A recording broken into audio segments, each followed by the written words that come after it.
পার্লামেন্টে খালেদা জিয়া, তারেক রহমান আর জিয়াউর রহমানকে নিয়ে চলছে তাদের। বাংলাদেশের রাজনীতিতে জিয়া পরিবারের আবির্ভাব একটি নাটকীয় অধ্যায়ের সূচনা করেছিল।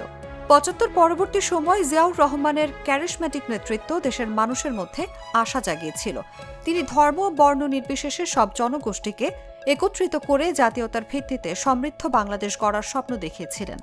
তার সাহসিকতা এবং রূপান্তরমূলক নেতৃত্ব তাকে একজন অনন্য নেতা হিসেবে প্রতিষ্ঠিত করেছিল। কিন্তু হত্যার মাধ্যমে দেশ সেই নেতৃত্ব থেকে বঞ্চিত হয়।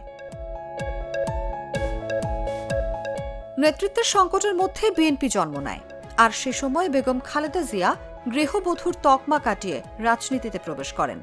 ৯০-এর দশকে বাংলাদেশের নারী শিক্ষায় যে গণজাগরণ ঘটেছিল তার পেছনে তার অবদান অনস্বীকার্য। মাধ্যমিক ও উচ্চশিক্ষায় মেয়েদের অংশগ্রহণ বাড়াতে তিনি বৃত্তি এবং বিশেষ করে গ্রামীণ মেয়েদের জন্য অর্থনৈতিক সহায়তা প্রদানের উদ্যোগ নেন। খালেদা জিয়ার রাজনীতিতে আবির্ভাব সহজ ছিল না।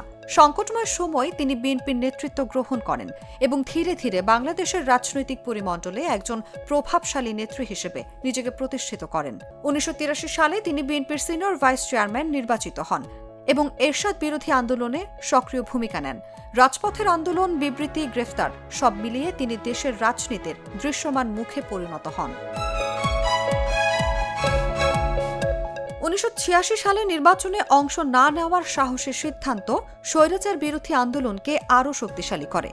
৯০-এর গণঅভ্যুত্থানের সময়ও তার নেতৃত্বে দেশ পুনর্গঠনের প্রচেষ্টা দেখা যায়। সংসদীয় গণতন্ত্র পুনঃপ্রতিষ্ঠান, বহুদলীয় রাজনীতির পুনর্জীবন এবং বিরোধী রাজনীতির স্থান তৈরি সব ক্ষেত্রেই তার অবদান অমূল্য। বাংলাদেশের প্রথম নির্বাচিত নারী প্রধানমন্ত্রী হিসেবে খালেদা জিয়ার নেতৃত্ব নারীর রাজনৈতিক অংশগ্রহণকে দৃশ্যমান করেছে। গণতান্ত্রিক ব্যবস্থার জন্য তিনি দীর্ঘ সময় সংগ্রাম করেছেন, কারাবরণ সহ নানা চ্যালেঞ্জ মোকাবিলা করেছেন।